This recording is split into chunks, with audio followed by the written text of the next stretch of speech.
Hello बच्चों, I welcome you all to this new lecture of this series. बच्चों, हम लोग काइनेमेटिक्स पढ़ रहे हैं एंड लास्ट लेसन में हम लोगों ने डिस्कस किया था मोशन अंडर ग्रेविटी। आज हम लोग मोशन अंडर ग्रेविटी के क्वेश्चंस करेंगे और देखेंगे जो हमने प्रीवियस कंसेप्ट सीखे हैं वो हमें कितने अच्छे से याद हो गए हैं और हम उसके क्वेश्चंस लगाते हैं। तो चलिए शुरू करते हैं आज का लेक्चर क्वेश्चन नंबर 1 के साथ।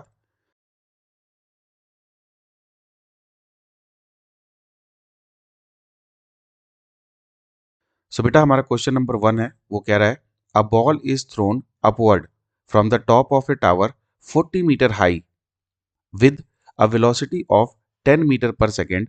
Find the time when it strikes the ground. तो बच्चों, क्वेश्चन को थोड़ा सा पिक्चराइज करते हैं। क्वेश्चन ये है हमारे पास, मान लीजिए हमारे पास कोई टावर है, ठीक है। ये टावर है जिसकी हाइट हमें दे रखी है 40 मीटर। इस टावर से हमने एक बॉल को ऊपर फेंक दिया है, किसी वेलोसिटी से फेंका होगा यू से। और अब ये कह रहा है कि ये जब ग्राउंड पे पहुंचती है तो हमें टाइम बताना है कि ये ऐसे ग्राउंड पे पहुंचेगी। तो हमने फेंका है किस वेलोसिटी से, 10 मीटर पर सेकंड से, तो वेलोसिटी हो गई 10 मीटर पर सेकंड। अब देखिए बेटे, इसको कैसे करेंगे। अच्छा, कुछ लोग इसको ऐसे करेंगे कि सर पहले हम यहाँ से यहाँ तक का टाइम कैलकुलेट करते हैं, यानी कि ऊपर से ऊपर तक का ये टाइम कैलकुलेट करते हैं और फिर नीचे आने का टाइम कैलकुलेट करते हैं। ये भी एक तरीका है इसको करने का। बट मैं आपसे कह रहा हूँ कि अगर हम इसको साइन कन्वेंशन से करें तो बहुत आसानी से हो जाएगा। जैसे देखिए, आपको बेसिकली आपका इनिशियल पॉइंट ये है और आपका फाइनल पॉइंट ये है, यानी कि आपकी डिस्प्लेसमेंट किधर हो रही है। डिस्प्लेसमेंट इनिशियल से फाइनल ये हो रही है ना, ये। तो इस डायरेक्शन को मैं पॉजिटिव मान रहा हूं, यानी नीचे वाली डायरेक्शन को पॉजिटिव माना जा रहा है। जैसे ही आप नीचे वाली डायरेक्शन को पॉजिटिव मानेंगे तो यू आपका हो जाएगा -10 मीटर पर सेकेंड, ठीक है। अब आपका एक्सेलरेशन नीचे की तरफ है तो उसको हम ले लेते हैं 10 metre per second square positive. और आपकी displacement height of the tower के बराबर है और वो भी नीचे की तरफ है, तो उसको भी +14 मीटर ले लेते हैं, ठीक है। तो ये डायरेक्शन समझ में आ गई आपको। अब हम लगा देते हैं कौन सी इक्वेशन, हमें टाइम चाहिए तो और एस दिया है, तो second equation of motion I guess यहाँ पे काम कर जाएगी। तो सेकंड इक्वेशन ऑफ मोशन हम लोग यूज करना चाहते हैं। तो बेटे हम लोग लिख सकते हैं S is equal to u t plus half of AT square. S है 40, यू है -10 into t plus half of a, हमारे पास है 10 इंटू टी स्क्वायर। तो 2 5 जा 10, हमारे पास आ गया कितना, 5 1 जा 5, 5 2 जा 10, 5 8 जा 40। तो हमारे पास आ गया t square -2t -8 is equal to 0। ये क्वाड्रेटिक बन गई। तो अब टी की वैल्यू अगर हम निकालें तो -b plus minus √b² -4ac/2a। I hope आप लोगों को ये कंसेप्ट तो पता ही है। सो 2 प्लस माइनस यहाँ पे आ जाएगा 36 का अंडर रूट, तो 6 लिख दूँ सीधा /2। तो टाइम नेगेटिव तो होगा नहीं तो प्लस वाला ले लेते हैं। तो कितना आ जाएगा, 2 + 6 8/2। तो आई गेस 4 सेकेंड जो है ये हमारा इसका आंसर हो जाएगा, ठीक है। तो ये आपको क्वेश्चन समझ में आ गया।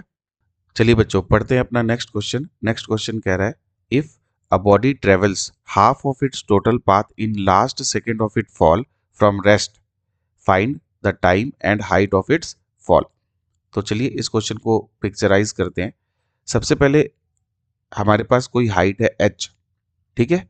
इस हाइट के दो पार्ट है। पहला पार्ट है h/2 जिसको कवर किया जा रहा है लास्ट के 1 सेकेंड में, यानी कि इसमें जो टाइम लग रहा है वो 1 सेकेंड लग रहा है। और जो फर्स्ट h/2 है बेटे, उसको कवर किया जा रहा है लेट से t-1। अगर टोटल जर्नी t की हम मान लें तो t-1 में कवर हो रहा है, ठीक है। इसका मतलब हम लोग ये कह सकते हैं कि ये जो 1 सेकेंड है उसमें h/2 कवर हो रहा है और पूरे t-1 में भी कितना कवर हो रहा है, h/2। हमें ये तो पता है कि टोटल टाइम जो लगने वाला है वो कितना लगने वाला है, √2h/g लगने वाला है, ठीक। अब अगर इस t-1 टाइम के बारे में सोचें तो ये t-1 टाइम किसके बराबर हो सकता है, ये t-1 टाइम बराबर हो सकता है इसके अंदर डिस्टेंस जो ट्रेवल की गई है 2 इंटू h/2, ये 2h/g। क्यों, क्योंकि इतनी तक की भी तो डिस्टेंस जो है वो फ्री फॉल का ही केस है और फ्री फॉल में जो टाइम होता है वो किसके बराबर होता है, √2h/g के। तो यहाँ पे जो h है वो h/2 है, ठीक। अब ये वाली जो टी की वैल्यू है अगर मैं यहाँ पे रख दूं तो मेरे पास जो इक्वेशन बनेगी 1 और 2 की हेल्प से, वो कितनी बनने वाली है बच्चों? वो बनने वाली है अंडर रूट 2h/g -1, और यहाँ पे बनने वाली है this is equal to under root h/g, है ना। h/g को इधर लाते हैं तो यहाँ से बनने वाला है हमारे पास अंडर रूट h/g, √2 को अलग लिख दिया है, minus under root h/g is equal to 1। आप मेरी इंटेंशन से यहाँ पे देख ही रहोगे कि मैं अंडर रूट h/g को बाहर निकालने वाला हूँ। तो h/g को जैसे ही बाहर निकाला, यहाँ से मेरे पास बचेगा √2 -1 and that is equal to 1। तो प्यारे बच्चों यहाँ से आ गया मेरे पास under root h by under root g, this is equal to 1 by √2 1.4 -1 ले ले तो ये बन जाएगा 1 बाई 0.4। सो यहाँ से आ गया under root h is equal to √10 by 0.4। जब बेटे आप इसको सॉल्व करेंगे तो h की जो वैल्यू है नियरली 58 मीटर्स आ जाएगी। कितनी आ जाएगी? 58 मीटर्स। अब हमारे पास h आ गया है तो हम फर्स्ट इक्वेशन से टाइम निकाल सकते हैं, और टाइम की वैल्यू हो जाएगी t is equal to under root 2 58/g। ठीक है, तो t इज इक्वल टू कितना आ गया? अंडर रूट, ये आ गया 58 दूनी 116 हो जाएगा, 116/10। इसको जब हम सॉल्व करेंगे तो ये आ जाएगा बेटा 3.4 सेकेंड। सो आई होप आपको ये क्वेश्चन समझ में आ गया। चलते हैं अपने नेक्स्ट क्वेश्चन, क्वेश्चन नंबर 3 पे। तो बेटे ये है हमारा next question, question number 3। Question कह रहा है a person sitting on the top of building is dropping balls eight regular intervals of 1 second. Find the position of the third and fifth ball when the sixth ball is being dropped. ठीक है, तो देखो अगर sixth ball drop करी है हमने, जब हम सिक्स्थ बॉल ड्रॉप कर रहे होंगे, ये होगी हमारी सिक्स्थ बॉल, तो फिफ्थ बॉल कितना चल चुकी होगी? 1 सेकेंड, है ना। यहाँ पे होगी फिफ्थ वाली, और फोर्थ वाली यहाँ पे होगी गई 2 सेकेंड चल चुकी होगी, और थर्ड वाली कहाँ पे होगी? यहाँ कहीं वो 3 सेकेंड चल चुकी होगी, है ना। तो अब सोच के देखो कि हमें निकालना है कि 3 वाली बॉल जो है और फिफ्थ वाली जो बॉल है वो कहाँ पे होगी। तो फिफ्थ वाली अगर 1 सेकेंड चली है तो 1 सेकेंड के लिए हम लिख सकते हैं half of g t square. तो 1/2, जी की वैल्यू है 10 बेटा, एंड टी स्क्वायर 1 सेकेंड का स्क्वायर, तो ये आ गया 5 मीटर। ठीक है, और अगर हम थर्ड वाली की देखें तो थर्ड वाली 3 सेकेंड चल चुकी है, तो ये आ जाएगा हाफ ऑफ जी इंटू 3 का स्क्वायर। तो ये हो जाएगा कितना? 2 5 जा 10, 9 5 जा 45 मीटर, है ना। तो ये 5 मीटर चला और ये 45। अब अगर ध्यान से देखो तो इनको बॉल्स ना समझ के अगर हम एक ही बॉल मान लें और एक ही बॉल के एक एक इंटरवल की बात करें, तो क्या ये Galileo law of odd number को फॉलो नहीं कर रहा, जो मैंने आपको प्रीवियस क्लास में सिखाया था? ऑड नंबर को फॉलो कर रहा है, और ऑड नंबर में हम लोगों ने क्या सीखा था? 1:3:5, है ना, यानी कि ऑड नंबर से चला जाएगा। तो अब यहाँ पे भी देखो, ये 1 सेकेंड है, ये 2 सेकेंड है, और ये 3 सेकेंड है। तो उस हिसाब से ऑड नंबर को भी हम लोग पिक्चराइज करके इसका आंसर दे सकते थे आसानी से। तो अगर इसी में फोर्थ का पूछा होता, अगर इसी में फोर्थ का पूछा होता तो फोर्थ में कितना हो जाता? फोर्थ में 3, यानी कि 5 अगर 1 है तो यहाँ पे 3 टाइम्स आने वाला है 15। तो उसने टोटल डिस्टेंस कितनी चली होती? इस सेकेंड में 15 और इसमें 5, तो उसका आंसर होता 20 मीटर्स, है ना। इसका 5 है तो यहाँ पे कितना आने वाला है? अगर रेशो 5 है तो यहाँ पे 25। तो अगर ये ऑलरेडी 20 मीटर चल चुका है 3 तक, तो अगले के लिए 25 और चलेगा, तो यहाँ पे 45, इसीलिए इसका आंसर क्या आ रहा है? 45 आ रहा है। तो अगर आप इसको लॉ ऑफ ऑड नंबर से भी करना चाहते हैं तो लॉ ऑफ ऑड नंबर से भी आसानी से कर सकते हैं, इसमें कोई प्रॉब्लम नहीं है। ठीक है, चलते हैं क्वेश्चन नंबर 4 पे। तो बच्चों हमारा नेक्स्ट क्वेश्चन जो है वो कह रहा है a small parachute dropped from a 30 metre high cliff falls freely under gravity for 1 second, attains a terminal velocity of 1.2 meter per second. 20 seconds later, a stone dropped from the cliff. Will the stone catch up the parachute before it strikes the ground? बड़ा अच्छा question है। अगर आप इसको खुद एक बार try करना चाहते हैं तो वीडियो को पॉज करिए, क्वेश्चन ट्राई करिए, फिर अपना आंसर मैच करिएगा। ठीक है, चलिए मैं इसको सॉल्व करने की कोशिश करता हूँ। क्वेश्चन कह रहा है a small parachute drop from a 30 metre high cliff. तो हमारी जो हाइट है जो क्लिफ की वो 30 मीटर है, तो let's draw it like 30 metre. ये हमारी क्लिफ हो गई। तो इस 30 मीटर क्लिफ से एक पैराशूट ड्रॉप हुआ है, तो ये हो गया हमारा पैराशूट। अब ये पैराशूट नीचे आ रहा है, ठीक। 1 सेकंड के बाद इसकी terminal velocity 1.2 metre per second हो जाती है। तो अगर हम 1 सेकंड तक की डिस्टेंस देखें तो 1 सेकंड तक की डिस्टेंस कितनी होगी, half of g into t square and that is 5 metre. तो जब ये 5 मीटर नीचे आ गया होगा बेटा, तब इसके पास इसकी वेलोसिटी हो गई है 1.2 मीटर पर सेकंड। तो इसका मतलब अब ये बाकी जो डिस्टेंस है यानी कि 25 मीटर, अब बची हुई डिस्टेंस कितनी होगी, 25 मीटर। ये 25 मीटर जो कवर करेगा वो इस स्पीड से कवर करेगा। टर्मिनल वेलोसिटी का मतलब है ये कांस्टेंट रहेगी। अब इसके ऊपर ग्रेविटी का कोई फर्क नहीं पड़ने वाला है, ठीक है। तो अब जो इसको टाइम लगने वाला है वो कितना लगने वाला है, अब इसको टाइम लगेगा अब बची हुई डिस्टेंस है 25 और स्पीड है कितनी 1.2, तो ये हो जाएगा 250/12।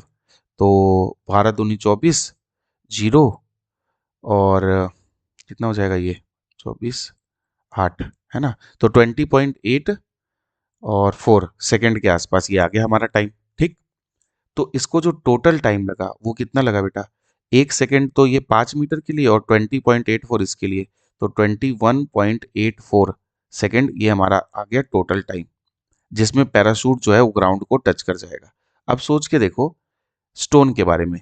स्टोन जब गिरना स्टार्ट हुआ तो स्टोन 20 सेकंड के बाद गिरना स्टार्ट हुआ, तो इसके लिए टोटल टाइम में 20 सेकंड तो ऑलरेडी है, ठीक। और जो गिरने का डाउन है, गिरने का टाइम है टी डाउन, वो कितना होगा, √2h/g।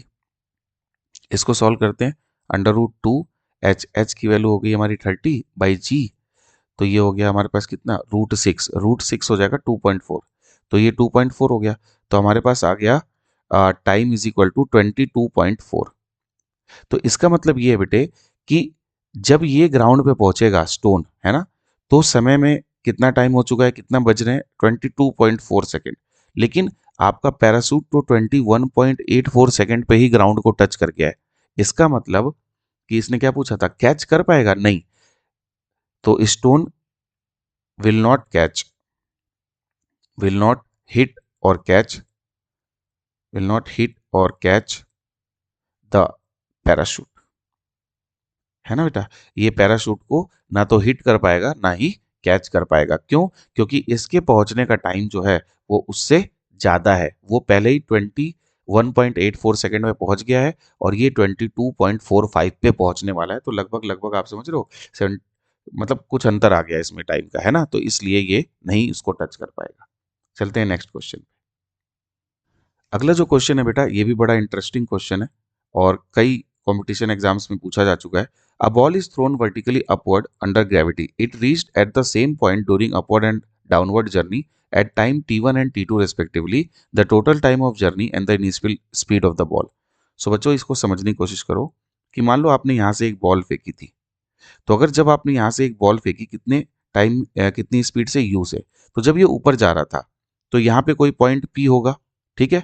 ये इस पे पहुंचा t1 टाइम में, और जब ये वापिस आने लगा तो वापिस इस लेवल पे जब पहुंचा तो टाइम हो चुका था t2, ठीक है। तो अब आपको बताना है कि इसकी टोटल टाइम ऑफ जर्नी कितनी है। तो सोच के देखो बेटा, मैंने आपको सिखाया था कि जब भी कोई ऑब्जेक्ट ऊपर जाने में टी टाइम लगाता है तो वही ऑब्जेक्ट नीचे आने में भी टी टाइम लगाता है, ठीक है। अगर आपकी एक्सेलरेशन कांस्टेंट है और साइन चेंज कर रही है तो टी टाइम ऊपर जाने में अगर लगाया तो टी टाइम नीचे आने में लगाया। इसका मतलब अगर हम इस पी पॉइंट के बारे में बात करें तो इस पी पॉइंट में यहां से यहां तक के जाने का टाइम अगर t1 है, तो जब ये लौट रहा होगा तो यहां से यहां तक के आने का टाइम भी t1 होगा, ठीक। और यहां से पूरा घूम के नीचे आने का जो टाइम है ये t2 है। तो इसका मतलब मैं ये कह सकता हूं कि इस जर्नी में यहां से यहां तक तो टाइम हो गया है t2, और जब यहां से नीचे आ रहा होगा तो ये और टाइम हो गया है t1। बड़ी ही क्लासिकल प्रॉब्लम है। जिसको मोशन अंडर ग्रेविटी समझ में आया है वही इस चीज को सच में समझ पाएगा। अगर आपने पिछला लेक्चर नहीं देखा है और आप सीधे इस न्यूमेरिकल प्रॉब्लम पे जंप कर गए हैं, तो आई डाउट कि आपको ये समझ में आ रहा होगा, तो इसलिए प्रीवियस लेक्चर जरूर देखें पहले। सो ये टाइम T1 और T2, इसका मतलब टोटल टाइम ऑफ फ्लाइट क्या हो गया, T1 प्लस T2 बेटा। और हमें पता है टोटल टाइम ऑफ फ्लाइट किसके बराबर होता है, 2u/g के बराबर होता है मोशन अंडर ग्रेविटी में, जब हम किसी बॉल को वर्टिकली अपवर्ड फेंकते हैं।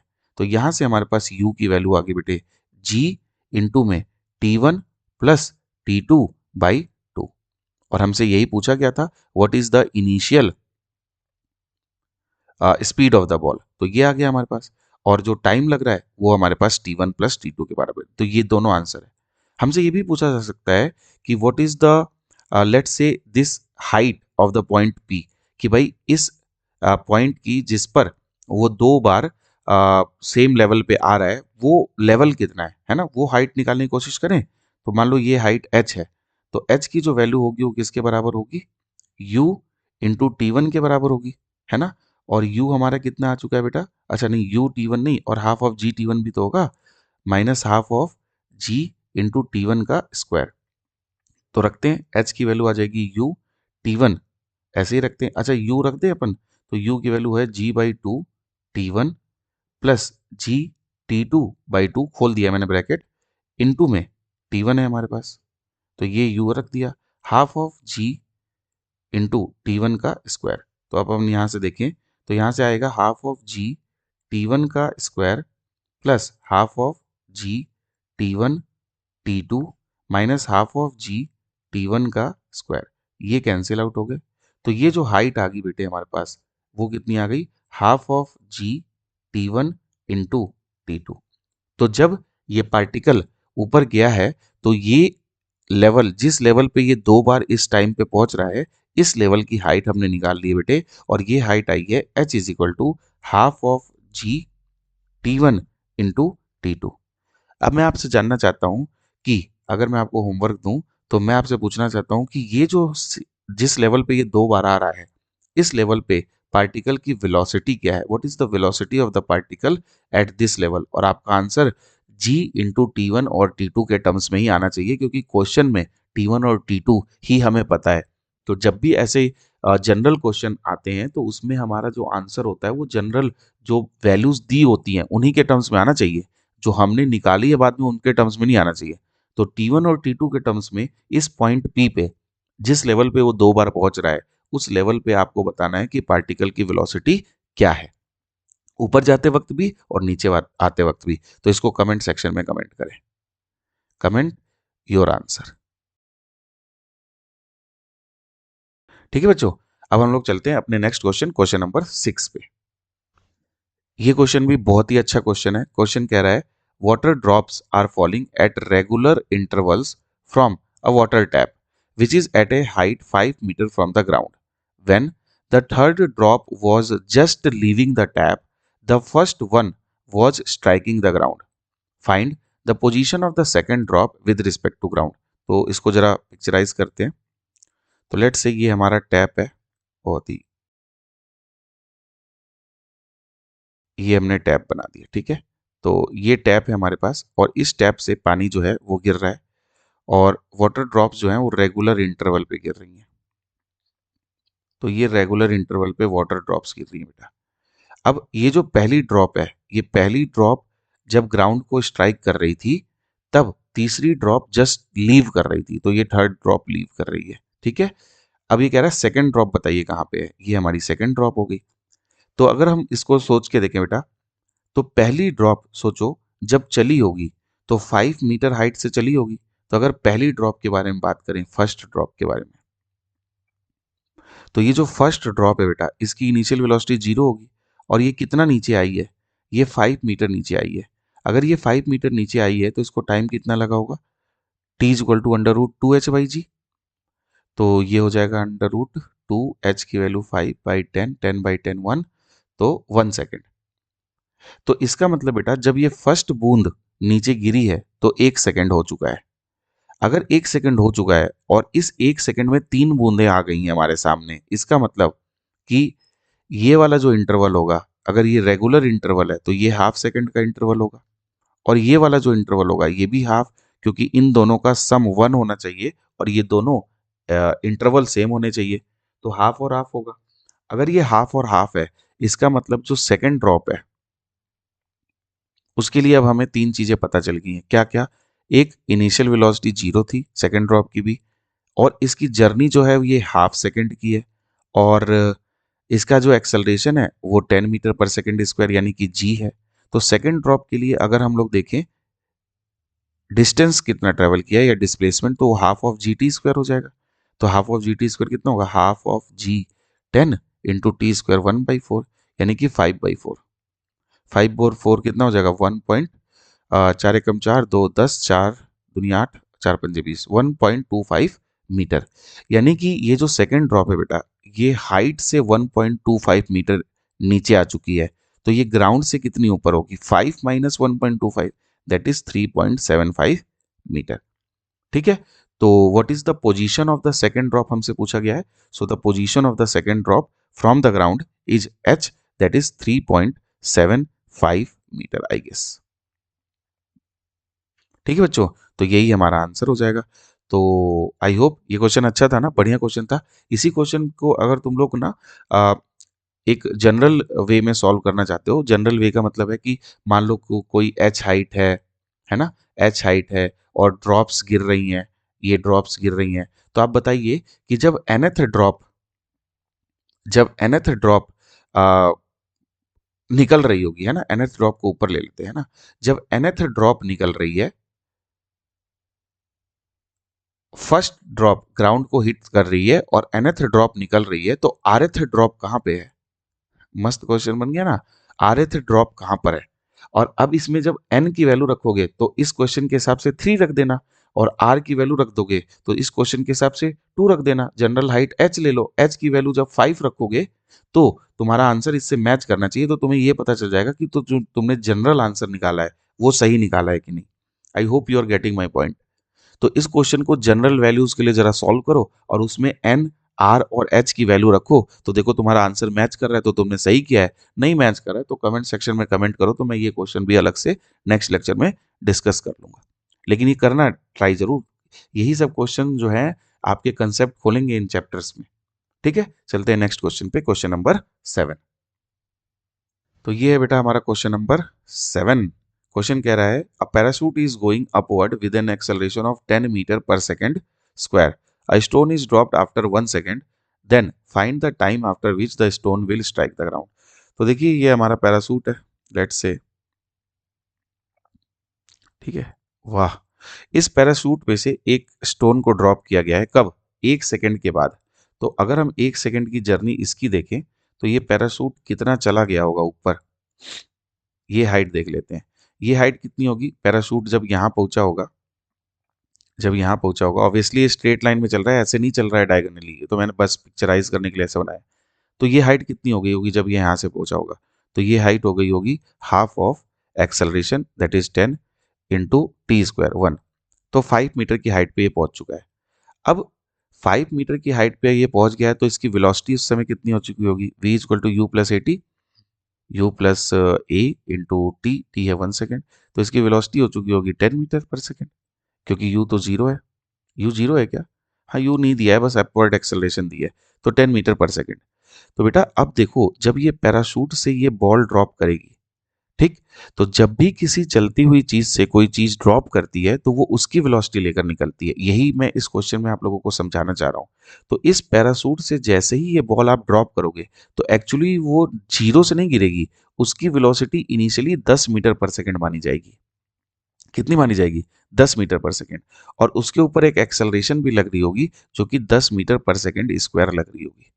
आपको बात समझ में आ रही है? तो जब भी किसी चलती हुई चीज से कोई ऑब्जेक्ट गिरता है तो वो उस चलती हुई चीज की वेलोसिटी लेकर के निकलता है, एक्सेलरेशन नहीं। ठीक। तो अब इस स्टोन के बारे में अगर देखें तो इस स्टोन की initial velocity -10 metre per second हो। क्यों? क्योंकि हम नीचे की जर्नी को पॉजिटिव डायरेक्शन मान रहे हैं। इसको डिस्प्लेसमेंट कितनी कवर करनी है? इसको डिस्प्लेसमेंट कवर करनी है 5 मीटर, और इसकी एक्सेलरेशन नीचे की तरफ है +10 मीटर पर सेकेंड स्क्वायर। तो अब यहाँ से जो हम लोग को टाइम मिलेगा वो कितना मिलेगा? 5 is equal to u t -10 into t plus half of 10 into t square. प्यारे बच्चों, तो 2 5 जा 10, 5 टू जा 10, 5 1 जा 5, तो यहाँ से आ जाएगा t square minus 2t minus 1 is equal to 0। ठीक है, तो यहाँ से आ गया हमारे पास t is equal to minus b plus minus under root b square minus 4ac upon में 2a। ठीक है, देखिए मैं कोई गड़बड़ ना कर रहा हूँ, तो t is equal to 2 plus 8 आ गया तो उसको 2 रूट 2 लिख दे बाई 2, तो आपका आंसर आ जाएगा 1 प्लस रूट 2 सेकेंड। तो 1 प्लस रूट 2 सेकेंड में यानी कि लगभग 2.4 सेकेंड में ये नीचे वापस आ जाएगा। तो एक्चुअली जो स्टोन की जर्नी होगी वो ऐसे नहीं होगी, स्टोन की जो जर्नी होगी वो इस तरीके से होगी, वो पहले थोड़ा ऊपर जाएगा और फिर नीचे आएगा। प्यारे बच्चों, बहुत ही बढ़िया क्वेश्चन था ये भी। चलते हैं अपने नेक्स्ट क्वेश्चन, क्वेश्चन नंबर 8।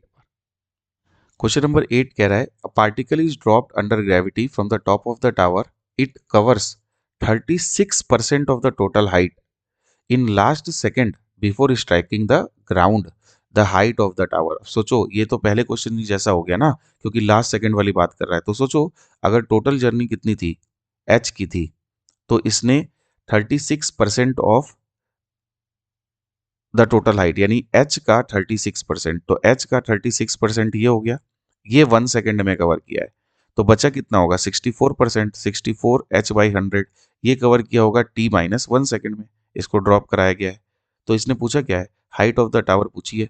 तो अगेन मैं ये लिख सकता हूँ ना बेटा कि जो टोटल टाइम लगने वाला था वो लगने वाला था 2h/g, और इसको मैं ये लिख सकता हूँ कि ये जो t-1 टाइम है, ये t-1 टाइम कितने में कवर होना चाहिए था, 2h, h की वैल्यू अब की बार कितनी है 64h/100 और बाई जी, क्योंकि ये तो 64h/100 तो ये हाइट की वैल्यू होगी। यहाँ से आप इस t को रखिए और पहले जो मैंने क्वेश्चन किया था उसकी तरह कॉमन वॉमन लीजिए, वहां से h की वैल्यू आपकी आराम से आ जाएगी, इसमें कोई दिक्कत होने वाली नहीं है। ठीक है, तो आप आसानी से इस क्वेश्चन को कर सकते हैं।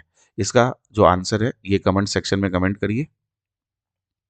और इसके अलावा मैं आपको 2 क्वेश्चंस होमवर्क में दे करके जा रहा हूँ, उनका भी आंसर आपको कमेंट सेक्शन में कमेंट करना है। ठीक है, तो वो जो 2 क्वेश्चन है वो क्या है देख लीजिए।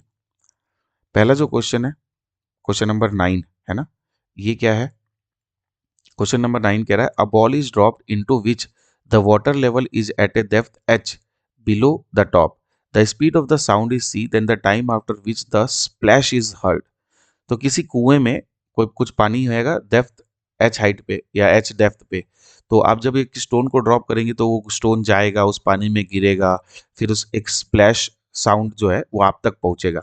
वो साउंड जो है वो एक डिस्टेंस ट्रेवल कर रहा है सी स्पीड से, है ना, तो आपको बताना है कि साउंड आपको कितनी देर में सुनाई देगा। ये क्वेश्चन नंबर 9 है। और क्वेश्चन नंबर 10 कह रहा है stone is shot straight upward with the speed of 20 metre per second from the tower 200 metre high, the speed with which the speed with which it strikes the ground, है ना, of the drive is approximately, it strikes the ground of the drive का यहाँ पे कोई sense नहीं है, is approximately। so comment your answer in the comment section, and if you like this lecture please like and subscribe the channel, and we will continue this journey। अगला lecture जो हम लोगों का होगा मोशन अंडर ग्रेविटी, अब हमने कर लिया, तो देखते हैं अगर मैं हो सका तो कुछ और अच्छे न्यूमेरिकल ले आता हूँ, और नहीं तो फिर हम लोग ग्राफ्स के बारे में इसके बारे में थोड़ा सा डिस्कस करेंगे काइनेमेटिक्स में। ठीक है, तब तक के लिए हैव अ ग्रेट डे।